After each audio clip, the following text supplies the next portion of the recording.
The family that vacations together stays together. At least, that was the plan. Except now, the dastardly desk clerk is saying he can't confirm your connecting rooms. Wait, what? That's right, ma'am. You have rooms 201 and 709. No, we cannot be 5 floors away from our kids. The doors have double locks. They'll be fine. When you want connecting rooms confirmed before you arrive, it matters where you stay. Welcome to Hilton. I see your connecting rooms are already confirmed.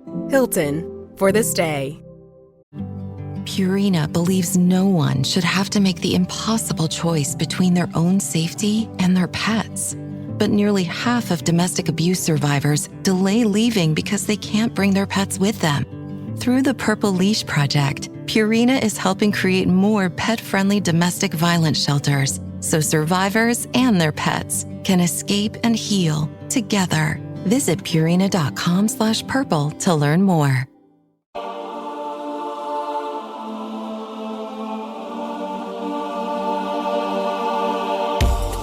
On this very special episode, the first interview in the history of the show, I'm honored to speak with Dr. Warren Treadgold.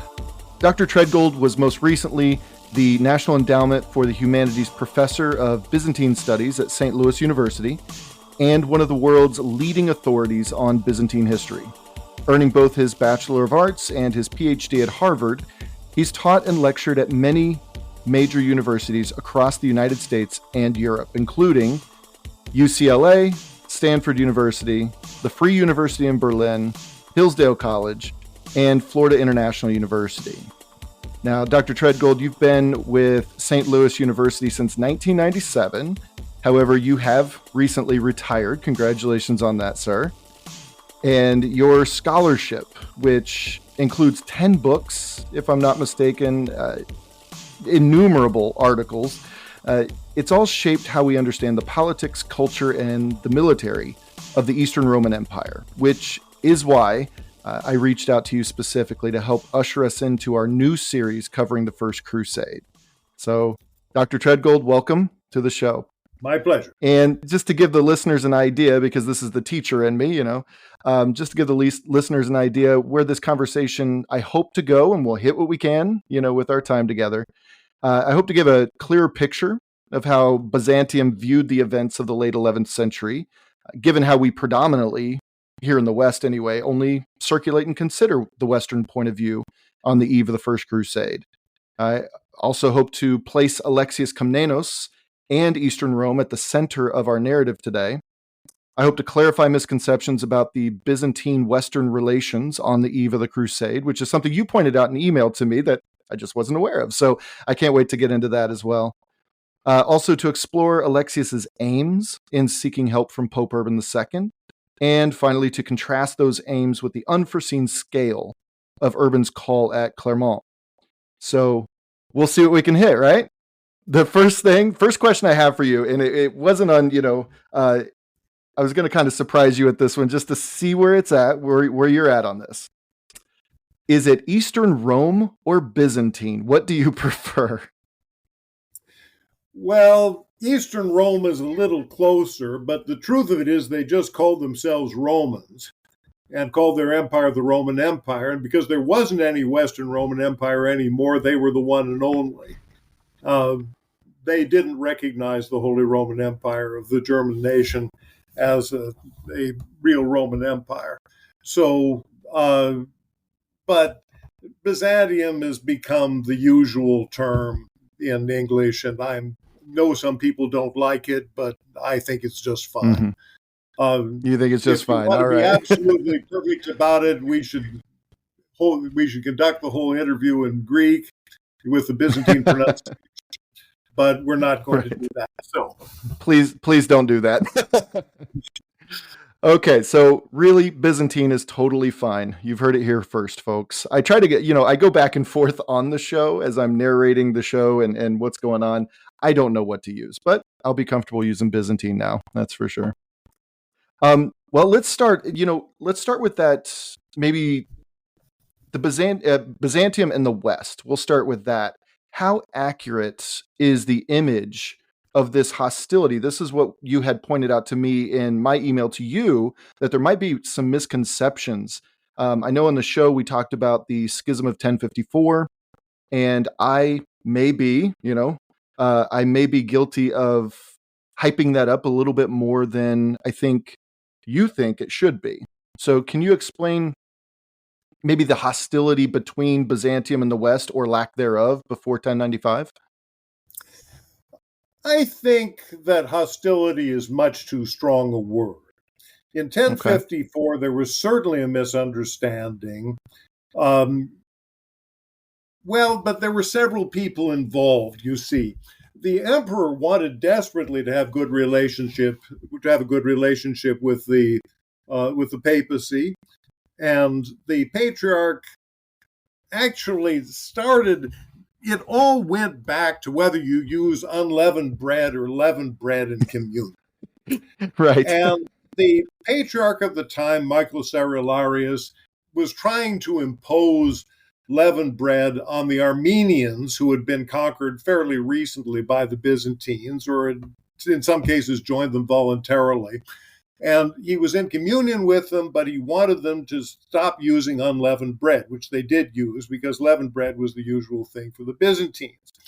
And so to strong-arm them, he forbade the use of unleavened bread in churches in Constantinople. But he apparently hadn't particularly focused on the fact that Westerners used unleavened bread too. And so the prohibition applied to them. And they didn't like this at all because they'd always used unleavened bread. And incidentally, this goes back to the 4th century. Already in the 4th century, the Eastern Church was using leavened bread and the Western Church was using unleavened bread.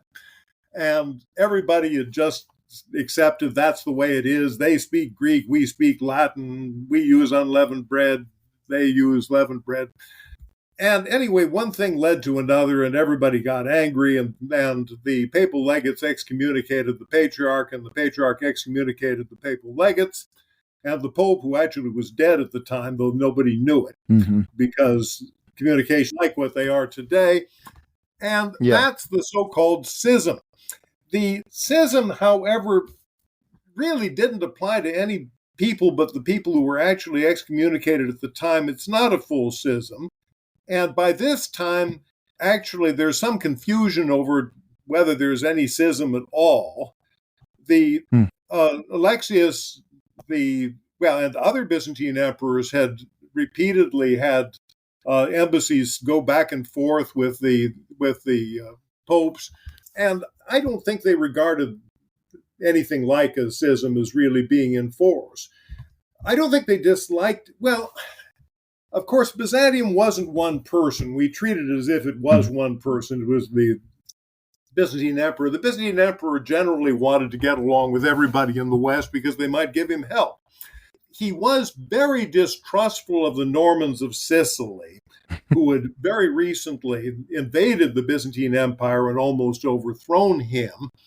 And they were more or less allied with the Pope, though at one point they'd captured the Pope, and then they had a very uneasy alliance with the Pope. It's a very complex situation that we don't need to go into all the details of, though you could, and it would take the whole podcast. The point is, there was no formal feeling of hostility. I don't know whether the Normans, who had started out as Byzantine mercenaries, had first conquered Byzantine territory in southern Italy, and that was after they joined a rebellion of one Byzantine general who had been their Byzantine general, whom they were loyal to. Then, when they landed in Epirus, in the mainland of the Byzantine Empire, their leader had gotten killed in a battle that he had won, actually. And they then turned into rebels, sort of. They wouldn't have been rebels if he'd won the war and had become emperor. And then they decided to start taking Sicily for themselves. And they took Sicily for themselves. And then they decided to start in on the Byzantine Empire itself, which was in terrible trouble at this point. And that's something that I think is worth mentioning. The Byzantine Empire was on the verge of disintegration at this time, and they opportunistically thought they'd be able to conquer it. But that's a story that we can go into maybe in the next question, maybe a little later, as to what had happened to the Byzantine Empire. It was certainly a mess, that's for sure. We've covered things like Robert Guiscard and his invasion of the Balkans and, all the way up to his death. What I'm excited to get into is, Bohemond's story, Bohemond of Taranto's story, as he did fight against Alexios already in the Balkans as well, and kind of held his own there for a little while against Alexios. A quick question, though, about Byzantine authors. I'm pretty sure I read that you had spent some time studying the authors in Byzantine history as well, Anna Komnene, all the rest. How did these authors themselves portray the Latin West? You say that the hostility is certainly a stronger word than necessary, but how did these authors, like Anna Komnene, portray the Latin West in the years right before the Crusades? Although I suppose she was writing after, but, She's writing afterwards. I think it's fair to say that Alexius was not happy with the crusade that he got. Every source seems to indicate that. On the other hand, he didn't exactly want to say so either. This goes back to the question, which maybe in chronological order we ought to deal with first, of what Alexius had originally appealed for from the West. And that is somewhat controversial. Shall I go on about that a bit? Actually, let's, if you don't mind, let's build up Alexius, because that is certainly a question I want you to address later. Do you mind? Let's build up Alexius first. Who was he? By the time this airs, our listeners had already listened to a 10-part story that is on the show here about Alexius's life. We go into Isaac Komnenos and some of those, and we go into Bryennius's rebellion and all that. But from your perspective, what kind of man was he? What kind of ruler was he? What was his intentions for Eastern Rome at the time? Well, he seizes power as a rebel, and he overthrows another rebel. And before that, there had been the main Byzantine dynasty, the Macedonians, had died out. The last representative was a woman, Theodora. Right. She names a successor. He's overthrown. The one who succeeds him, Isaac Komnenos, who's the uncle of Alexius Komnenos, the later emperor, then abdicates. He's replaced by Constantine Ducas, who then dies and is succeeded by his son. Well, it's a complicated thing. In the meantime, Alexius has no real claim to the throne. The fact that his uncle had been emperor several revolutions before doesn't make him the obvious successor. He's a very young man. He's 24 when he becomes emperor, but he's been a prominent general since he was 18. He overthrows his predecessor, Nicephorus III Botaniates, but he's still facing rebels all over the place who'd been trying to overthrow Boniates, who was rather incompetent. And the empire's in desperate shape. Its most important part had been Asia Minor before this, today's Turkey, but it's overrun almost completely by the Seljuk Turks, who are not one group. They're a bunch of different feuding people anyway. Then almost immediately the Normans invade, seeing that Byzantium is in very bad trouble. There are still rebels all over the Byzantine Empire, and Alexius is in terrible shape. The coinage has been horribly debased, to the point where it has a very low gold content. And didn't he exacerbate that through his reign as well, to an extent? I mean, at the beginning, he's desperate. Debasing the coinage is a bad idea because it reduces your revenues. The Byzantines had a system in which everybody's taxes were entered on a register. And if you debase the coinage, it might seem to save you money. That is, you added silver to the gold. It might seem to save you money when you paid the army. But then the next year when people paid their taxes, you got these debased coins back. And the taxes were worth less. And therefore you had to debase the coinage some more. And this kept on going until the gold coin was only about, the so-called gold coin was only about 30% gold. And that meant that it looked like silver because it's 70% silver and you can't really debase it any farther and nobody's being fooled. So he didn't have any money to pay the army with. And the army had mostly disintegrated anyway. The old Byzantine army that consisted of the army of the so-called themes, that was gone by now and largely replaced. Well, it wasn't really replaced, but insofar as it was replaced by troops who were paid, whom we call mercenaries. So Alexios is in terrible trouble. He seems to have been a very vigorous ruler. After all, 24 may not seem very old, but Alexander the Great had been 21 when he became king of Macedon, and he did just fine. Alexios was clearly a very crafty, a very intelligent man. He was a survivor, no question about that. It's astonishing that he managed to live out his life and die in bed with this kind of a start. And he did, to a considerable extent, put the Byzantine Empire back together. He had the problem that if he got back Asia Minor, a lot of the people who were rebelling against him and who didn't trust him had estates in Asia Minor, and he'd have to give them back their estates, and that would make them stronger. And he was afraid of them for good reason, because these were people who had already been trying to overthrow previous emperors. Incidentally, he was one of them. He had in Paphlagonia that were the ancestral estates of the Komnenos family, and he didn't really want all those aristocrats to get their lands back and to be a major distraction from his other problems. He too relied on mercenaries. Just before the Crusade, he managed to reform the coinage. He put it back to about 7/8 gold. Okay. And I think the reason he didn't put it back at 100% was because that would have the effect of raising taxes even more, and he didn't need more enemies who didn't like the fact that they were having to pay more in taxes. Yeah, taxes has that effect. Yes. But anyway, he had more or less taken care of the fiscal situation. He defeated the Normans and driven them out. He'd given up on Asia Minor. He had just a few enclaves around Asia Minor. He'd been fighting the Pechenegs very recently, and it was at that time the Pechenegs had a kind of loose alliance with the Seljuk Turks of Asia Minor. Okay. And they were coming from the European side and across the Danube. And that is the context in which he asked for Western mercenaries from the Pope, who was at that time at Piacenza, not in Rome, though in papal territory, where there was a church council. And that, exactly what he appealed for, we don't know because we don't have the text of the letter.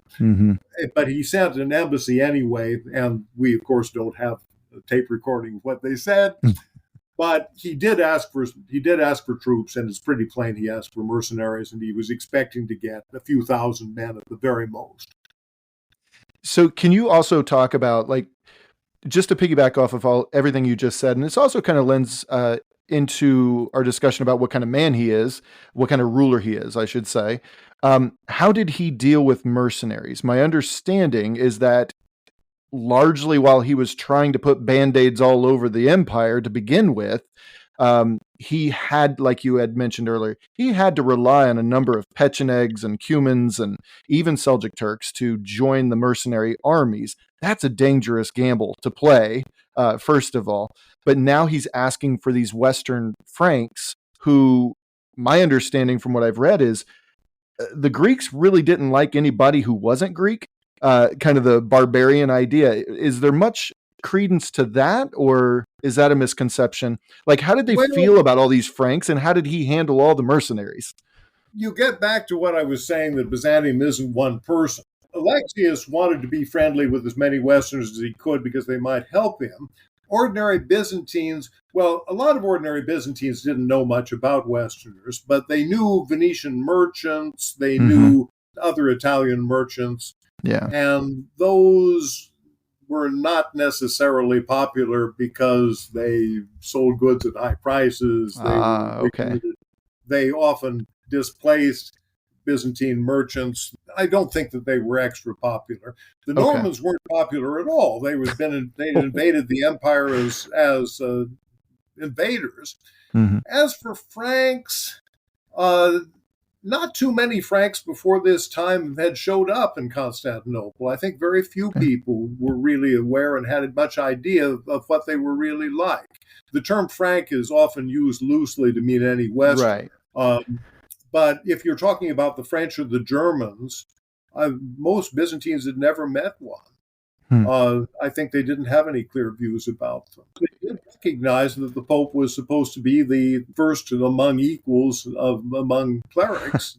Yeah, he was supposed to be an important guy. And so the feelings that ordinary Byzantines had, I think, were very confused, really. I don't think that there was any general feeling of hostility, apart from the fact that there was a vague realization that they didn't speak our language and they didn't have our customs. And ours were probably better. Right. Now, Alexios did have experience with a Norman. He fought against one, and then I believe I read, was it in Anna Komnenos' Alexiad, that he had, imprisoned Roussel de Bailleul, if I pronounced his name right. Yes, he had. So he learned about Normans in that way, didn't he? Well, I mean, actually, Alexios was a very amusing guy. He was a very clever guy. Roussel de Bailleul, he managed actually to capture. He was a rebel against the previous emperor. At this time, Alexios was fighting for Nicephorus Botaniates. And Roussel wanted to carve out a little independent principality for himself, and Alexios captured him. But he captured him with a very small force, and Roussel, who had been a Byzantine mercenary, had an army that was mostly loyal more to him than it was to Alexios. So he was really in trouble with this guy that with all these people surrounding him who wanted to liberate him. And he made a deal with Roussel. He said, I can either really blind you, and then you won't be eligible to be emperor, or I suggest as an alternative, I pretend to blind you, and I show you with a bloody cloth over your eyes, and that way your men won't support you anymore as a rebel against the emperor. And Roussel, of course, agrees because he doesn't want to be blinded. Right. And it works. Then Roussel's people go away. Roussel is taken prisoner, and actually he dies soon after. I don't know whether Alexios had anything to do he kind of with that. disappears, I think, Yes. Maybe he died of natural causes. It's not really clear from Anna Komnenos, who's just about our sole source. Yeah. But anyway, that is, I think that he and Roussel sort of got along, actually. And that's, I mean, Alexios has a reputation for being a merciful man. He, by and large, doesn't kill his opponents. He, by and large, doesn't even blind his opponents. He tries to get out of it if he can, realizing that yesterday's enemies might be today's allies, or at least tomorrow's allies. Right. And vice versa. Yes, yes, that's right. Well, I mean, he's got so many enemies that he doesn't want to fight them all. He'd much rather win them all. Yeah.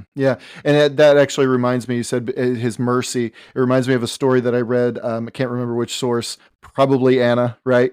But the story about how it was Nicephorus Bryennius, I believe, the elder. And when he defeated him, still under Emperor Botaniates' service, when he defeated Bryennius, he promised him, there was even a moment, I believe, where they're just two, generals who respect each other. Bryennius is, I think, in captivity at that point, and they're just sleeping on a hillside. And Bryennius could have killed him, but he chose not to. It's some story like that, right? Yes, that's right. Yeah, it just shows his mercy, right? Yeah. Well, I mean, and he could have killed Bryennius if he'd wanted to. Or right, yes. Generally preferred to blind their enemies rather than killing them. They were aware that there was a commandment saying thou shalt not kill, but that there wasn't any commandment saying thou shalt not blind. Well, I mean, it wasn't as bad as murder. But anyway, yes, Alexios was also a lucky man, but his enemies also realized that it wasn't that Alexios might be their enemy now, but maybe he could be a friend in the future. And it's a big free-for-all of the Byzantine Empire at the time. So let's, just in respect with your time here, let's switch. Can you give us a picture, and you've touched on a lot of this already, but just give us a picture of Byzantium on the eve of the First Crusade in terms of You've got the Seljuks here, and you've got the Pechenegs here, and of course the Normans are always hovering around. And what is the, I suppose, military, territorial, economic, those sorts of situations that right there on the eve of the First Crusade, what would the Franks have walked into? I say Franks, the Westerners walked into. Well, the Byzantine Empire does have too small an army, really, to defend even what it's got left, which is more or less the area of today's Greece, Albania, Serbia, Macedonia, and Bulgaria. That's about what it's got left. And a few outposts in Asia Minor, but not many. It would need a much bigger army if the empire was going to get much bigger. And as it was having trouble holding on to what it had. Then there's this problem with the currency, of course. The army needs to be paid. There's no longer a native Byzantine force as there had been, and which had made the empire strong. I suppose you could have reconstituted it, but I don't think Alexius wants to, because that's going to give him powerful generals and various people who might overthrow him, because keeping himself alive and on the throne is a big priority for Alexius. Right. And it's, even if it might be more in the interest of the Byzantine Empire to build up a big army and to retake Asia Minor, which I think it probably would have been, it isn't necessarily that best way to keep Alexius on the throne. So that's a problem. He'd had no idea that anybody was going to do anything like a crusade. And incidentally, the crusade is an entirely new thing, even for the West. This is an idea nobody's seen before. And I'm sure that he didn't envision that when he asked for help from the Pope at the Council of Piacenza.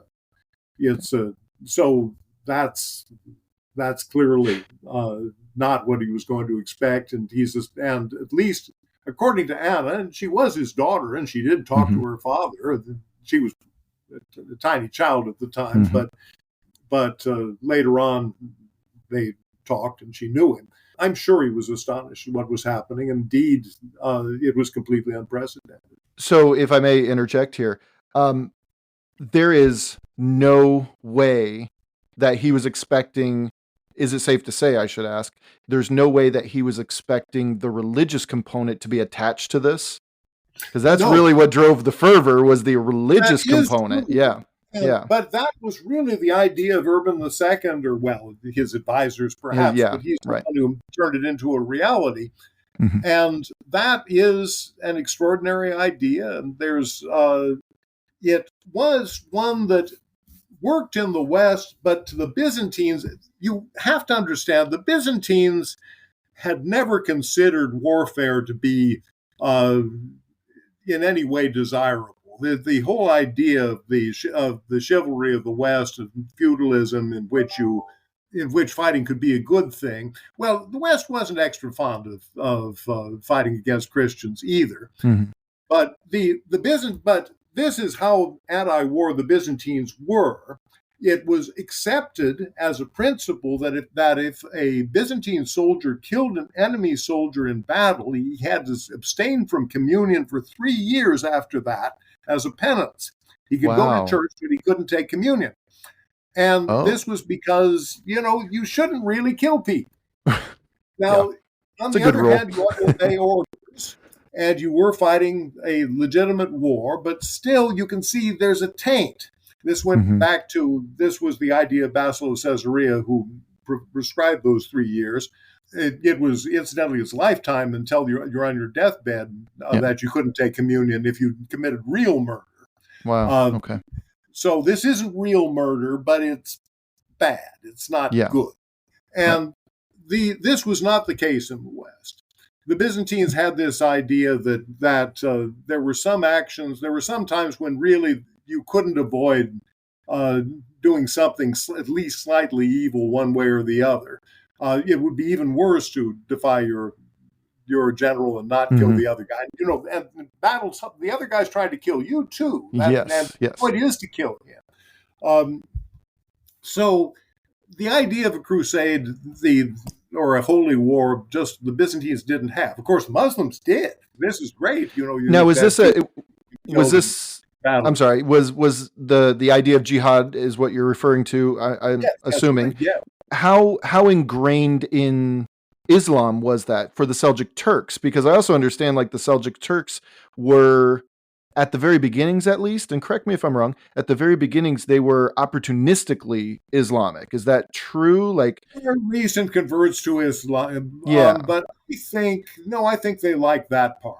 Okay. There may have been some things they didn't like as much as that, but no, they thought it was very good to fight in battle. If you went out and tried to kill the other guy, and the idea that you'd be a martyr for the faith and would go straight to heaven and be rewarded if you got killed in battle, I think they liked that a lot. It wasn't something they previously thought when they were something pagan, but I think they thought that was great. Byzantines didn't think anything like that. Okay. So this idea of taking the cross is pretty brand new at the time. Oh, it sounds like is. The idea of a just war is not new. Mm-hmm. That's what I wanted to ask you about. Did you know, could you speak to St. Augustine? And if there are others, please, offer them. But I understand it from St. Augustine. Yeah, he's traditionally the person who said that if it's a just war, you can go ahead and fight it. It's not a bad thing. And in the West, we have this feeling, and I include myself in this, that if you're in a situation in which you have bad choices, if you choose the better of the two bad choices, you've done the best you can, and you don't have to consider it bad. The Byzantines didn't see it that way. The Byzantines thought it may even go back to the ancient Greeks, where Orestes had to kill his mother because he had to avenge his father, when his mother had killed his father. But then he'd also done something bad because you're not supposed to kill your mother. And so he's tormented by the Furies, the Eumenides, until finally Athena lets him off the hook. But this idea that even if you choose the lesser of two evils, it's still evil, is one, I think, that it goes back even before Christianity in the Greek and Byzantine and Eastern character. Not so in the West. If you've done the best you can, then you don't even have to go to confession. You haven't done anything bad. Also, I mean, you see it again in Byzantine marriage customs. The Byzantines would allow you to remarry if you were widowed or divorced up to twice, but it was bad. You had to do penance for it. Okay. It's mentioned even in the marriage service that says, "Oh Lord, forgive this poor sinner who was unable to contain his lust and is remarrying." Whereas in the West, you can remarry as often as you want if you're widowed. Okay, if you're widowed. Yeah, that's right. Okay. Yes. This episode is brought to you by Casamigos Tequila. What do you bring to a holiday party? Simple. A bottle of Casamigos. Because nothing gets the party started like a Casamigos margarita, which isn't just for summer. In fact, it's the perfect pour all year round. Casamigos is the gift that always feels right. Because anything goes with my Casamigos. Please drink responsibly. Imported by Casamigos Spirits Company, White Plains, New York. Casamigos Tequila, 40% alcohol by volume. Big news. Sephora is now on Uber Eats. So if you find yourself facing a beauty emergency, like needing a last-minute gift, or you're just out of your favorite mascara, again, don't panic. We got you. Order now and get $10 off on Sephora orders of $50 or more on the Uber Eats app. Order now. Offer ends October 30th. One order per customer. Additional terms apply. See app for availability. Delivery fees may apply.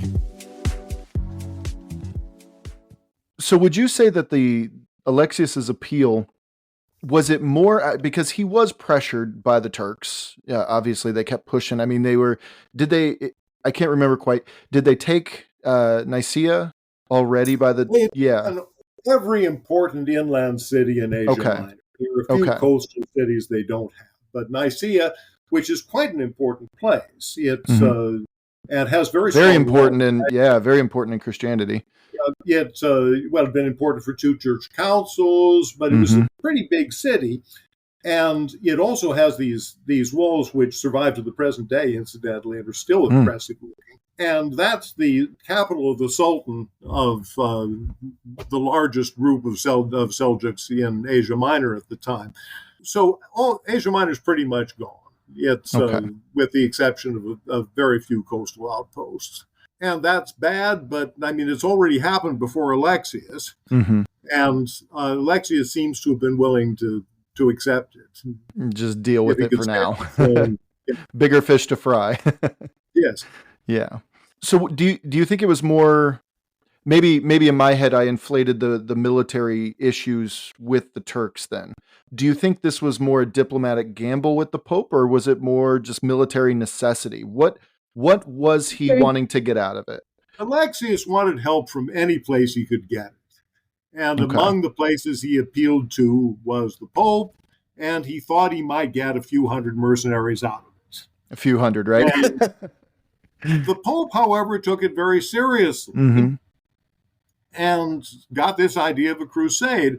And here, this group of people, nobody's quite sure how many crusaders there were, but if you don't include the rabble who weren't of much military value, probably were of no military value, 30,000, something like that. Okay. And that's larger than the whole Byzantine army at the time. Okay. This is a huge force. It's also very hard to supply. And that's when you begin to get the feeling that there's some hostility between the West and the East, because these people come, they don't speak the language. They, of course, have interpreters, but they aren't, you can't really bring along supplies. Even this is not a case where you have meals ready to eat. Then you're right. You have to get food where you find it. And they are willing to buy food if it's at a reasonable price and there's enough of it, but otherwise there's a tendency for such a big army to pillage, especially the rabble who don't have any money but still need to eat, and there are a lot of them. So you can imagine that things get unfriendly there. Then the whole idea that these people are a bunch of, even today, if you get too many foreigners in a country, people start turning against them. Right. Nobody really minds too much if they're a small group of people. They're kind of exotic. They have interesting customs. That's okay. But if they get to be so many that you go downtown and see that the signs are all in Spanish or all in Pashtun or something like that, then you begin to get worried about it. And this is the modern immigration problem. Yeah. And there's only a certain number of foreigners that people are willing to accept and be reasonably content with. And Alexius is worried that, like the Normans, the Normans have been trying to take Constantinople, have been trying to take over the whole empire. He's worried that these Crusaders will get that idea. And he's not wrong. That's not inconceivable. He, of course, tries to stay as friendly with him as he can, including the Normans. But his worries are very legitimate. I understand them entirely. Yeah, absolutely. Getting an influx of anybody anywhere throughout history seems to be an issue. I mean, although there are so many stories throughout history, it's not just modern times. That's for sure. We don't get the monopoly on that story, I suppose. Today, it's just another wave. Groups of people generally don't migrate. The invasions, of course, are one thing. Yeah. The barbarian invasions are largely migrations. These Germanic peoples are trying to get away from the Huns, and yet they arrive, and then how can you feed them all? And then they need food. They start pillaging, and it turns into an invasion. Yeah. I can't imagine. From what I've read and what our listeners are going to see here in the next few episodes, I cannot fully wrap my head around what Alexius must have been thinking when he sees all these Westerners just flooding in. He kept them outside of the walls the best he could, but then that was a problem. I mean, there was certainly a logistical nightmare happening, that's for sure. And he also doesn't really understand what the Crusade is. Well, I mean, he knows what the Crusade is all about, but he doesn't sympathize and doesn't quite get it. And it is a remarkable thing that all these people should go off to Jerusalem, which they've never seen. Maybe a half dozen of them have been. Right. But most of them never have, and decide that all of a sudden they want to conquer it. It was taken by the Muslims a long time before, and nobody had done anything about it. And now they all go in this... it's not spontaneous because it's called by the Pope. I don't think the Pope expected quite as many people to sign up as did. Right, I'm pretty sure he did. It's certainly not the penniless rabble. Mm-hmm. But anyway, it is a remarkable thing. It's also remarkable that it succeeded. Yes, yes. Which against all odds. Yeah. Not forever, but Right. it does take this does take Jerusalem. So I suppose what I'm left still wondering is if Alexius wasn't completely subscribed to the idea of crusade, that wasn't his idea, that was Pope Urban's, but he does, as you say, understand by the time they get there, okay, this is kind of the fuel for the fire here. Was he ever sold on the idea of just sending them all the way to Jerusalem? I know by the time they got there, he was making deals with Bohemond and Raymond and some of these other, leaders, but was that his initial ask, or was it just to alleviate his borders a little bit with a small mercenary army? Well, one of the problems of crusading studies, and a fairly serious one, is that we don't have the text of the oath that the Crusaders swore to Alexius. It seems to have been something like this. If the territory belonged to the Byzantine Empire until 20 years ago, the Battle of Manzikert, which caused the loss of Byzantine Asia Minor, it goes back to Alexius. Otherwise, the Crusaders are free to keep on going and all the way to Jerusalem. Whether they did homage to, they were supposed to do homage to Alexius as their overlord for the Crusader states, is something that is disputed by modern scholars. It was disputed at the time, and if we had the text, we'd be able to say who was right. Maybe it was ambiguous, I don't know. Then there's another problem. Was Alexius supposed to go all the way to Jerusalem? Was he supposed to help the Crusaders once they were out of Byzantine territory? Because just to occupy the Byzantine territory that the Crusaders took and did hand over to Alexius, including the city of Nicaea itself, was beyond the power, really, of Alexius's army. And in fact, the Crusaders went through a lot of territory that they then abandoned and that Alexius didn't take because he just didn't have the troops to garrison.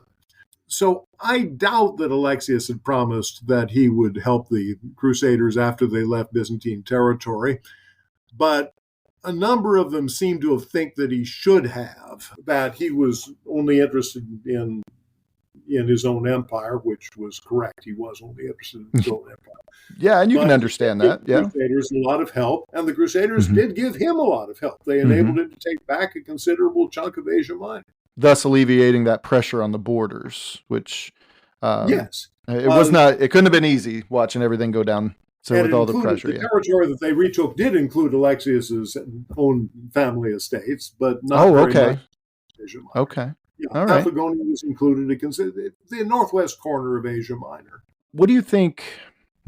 I guess just to cut through the Crusades here, besides just alleviating that pressure, in the long run, how did it help them? Well, we know in the long run we're all dead, but right. As John Maynard Keynes said, immediately it was good. The Byzantines got back quite a lot of valuable territory. They also benefited from the fact that the Seljuks got the stuffings knocked out of them by the Crusaders for a while. The Seljuks did manage to come back, but they were never quite the power that they had been before the First Crusade, I think it's fair to say. So it was the permanent benefit there. The Byzantines did hold on to their territory for quite a while. Actually, they held on to Asia Minor, the part taken back from the Turks, for longer than they held on to Constantinople, which was taken by the Fourth Crusade. Right. So it was definitely a benefit for the Byzantines. Alexius hadn't anticipated it, but Alexius was somebody who knew how to take advantage of circumstances, and he did take advantage of circumstances. Yeah. He definitely seemed to be, I suppose, calling some audibles by the time he saw that big army coming with all those big names and big egos and whatnot. He seemed to really play his cards right. Yes, he was very good at manipulating people, and he manipulated most of the Crusaders pretty well. That doesn't mean he trusted them, though actually most of the Crusaders really did want to go to Jerusalem. It was Bohemond who was leading the Normans and had previously attacked Byzantium, who probably did really want to take over the Byzantine Empire. He ended up with Antioch, which, as part of the Byzantine Empire before the Battle of Manzikert, should have gone back to Alexius. But Alexius didn't have the power to be able to take it for himself. That was what Bohemond took as a principality. I think Alexius should probably have let it go. He didn't officially let it go. And he didn't trust Bohemond. He was right not to trust Bohemond. Right, he was definitely right, yeah. The Crusaders, by and large, stayed out of that. They felt that was between Alexius and Bohemond. They realized that Bohemond should have given Antioch back to Alexius, but they weren't going to make him do it. And Antioch actually was rather important to them because it commanded the route from Constantinople by land to Jerusalem. And they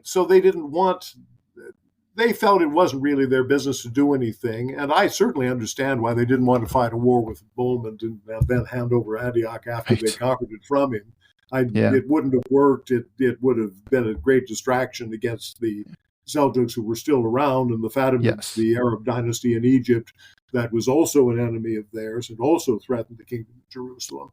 So I think Alexius probably should have let it go, and to some extent he did. Yeah. It seems it was a smart move, in a sense, not to push the case, because you have an enemy at the gates already that you're pushing away from the gates, but now the enemy now has another target to attack as well. So why would you want to consolidate back into, you're the single target? You could put Bohemond out there in Antioch and be another target for them as well.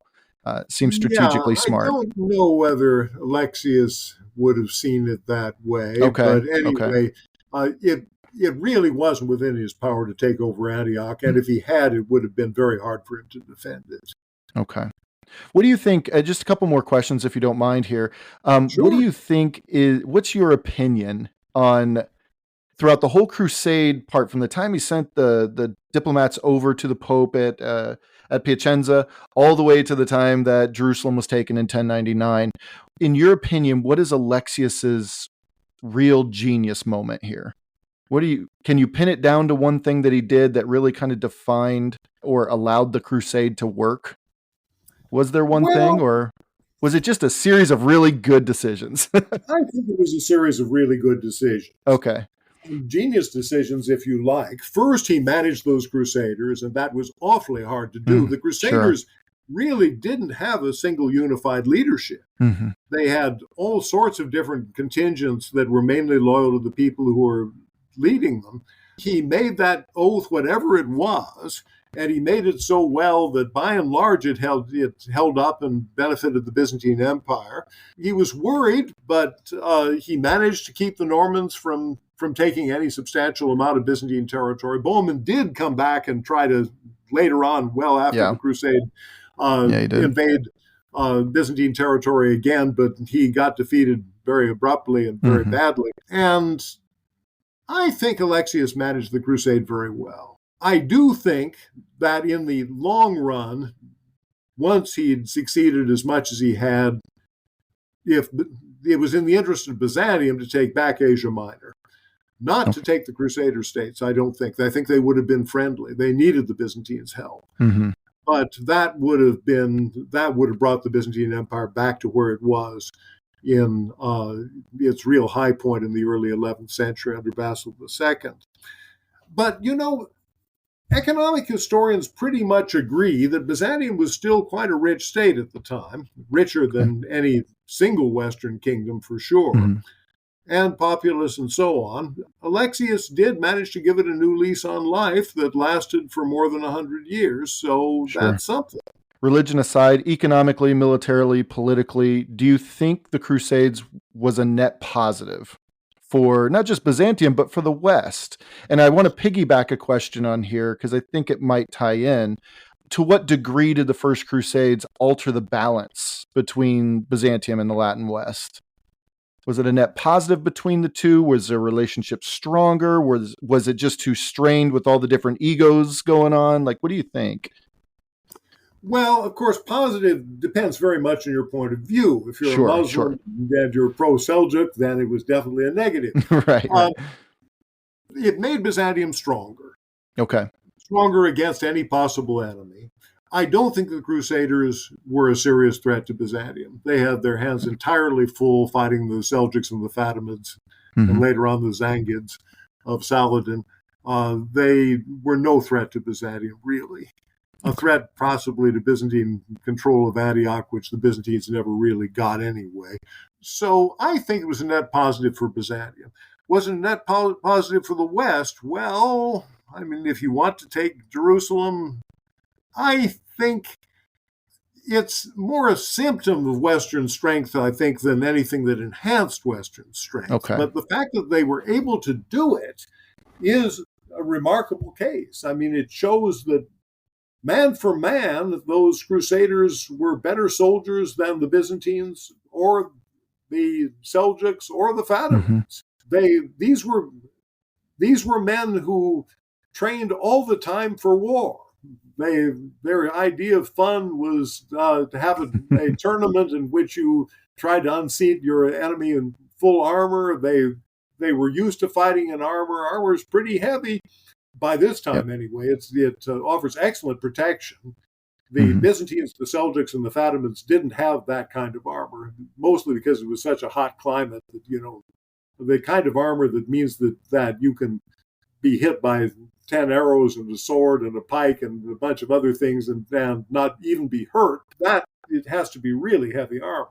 That doesn't work too well in the kinds of climates that we're dealing with in Syria and today's Turkey and so on. No, it certainly shows that they were top warriors. And of course, though Byzantine mercenaries, I guess, were professional soldiers, I don't know that they were professional soldiers in quite the way that Western Knights were. Western Knights really were just about unbeatable in large numbers. Was the Crusade worth doing? Well, in the end, it failed. True, I mean, it depends, I guess, on your point of view. Okay. It was a remarkable thing that they did it, and it shows you something about the way that they felt. You can't. I mean, the Crusade doesn't make any sense without the religious dimension. Even if you say these are people who wanted to conquer land for themselves, they could have conquered land for themselves much closer than Jerusalem and much more defensive. Very true. I mean, they did want to conquer land for themselves, but their showing up in Jerusalem doesn't make any sense if you don't see the crusading ideal. Well, they also had the whole, Reconquista over in Iberia at the time as well. So makes much more sense. That you can understand even without the religious motive. Yes. You can also absolutely. understand the Drang nach Osten for the Germans. You can understand the Teutonic Knights and the Livonian Knights of the Sword in the Baltic region. You can understand lots of other things. But the real crusade that went to the Holy Land just doesn't make any sense if there's not the religious motive of liberating Jerusalem. But man, does it make for some awesome legends. There's some great stories. It certainly does. From their point of view, I understand their point of view. And I don't know, did they think in the long term it was sustainable? Probably they did. We now know that it wasn't, but the Reconquista was. Yeah. It's hard to think ahead that far. I mean, we've got all the benefit of hindsight, of course. Of course, yeah. Dr. Treadgold, I really appreciate your time. I hope we can connect again in the future. It sounds like you really enjoy. I mean, you spent your life on it, and we're so happy you did. I still like Byzantine history very much. I don't feel entirely happy about my retirement, and it has to do with a number of the bad things that are happening in American universities today that have convinced me finally that it was getting to be too much trouble. But if you think that I'm still interested in these issues, yes, sure, I am. I absolutely am. I'm still doing research. I'm still writing on the Byzantine historians. That's great. I've already written on the Middle Byzantine historians, who include Anna Komnena, whom we were talking about. Yeah, I like this, and I enjoy talking about it. And so when I say it's my pleasure, it is my pleasure. Do you have a special project you're working on at the moment? Oh, yes, I do. It's taken a long time, but I've already published 2 volumes on the Byzantine historians called, not very creatively, the early Byzantine historians and the middle Byzantine historians. And the later Byzantine historians is about half done, little more, I'd like to think. And it should be done in the next couple of years. And so that's what I'm working on now. Well, hopefully we can use some of your retirement time if you don't mind. We could do this a couple more times in the near future. So I'd be glad to. Awesome. Thank you very much, Dr. Treadgold. I appreciate your time. And thank you.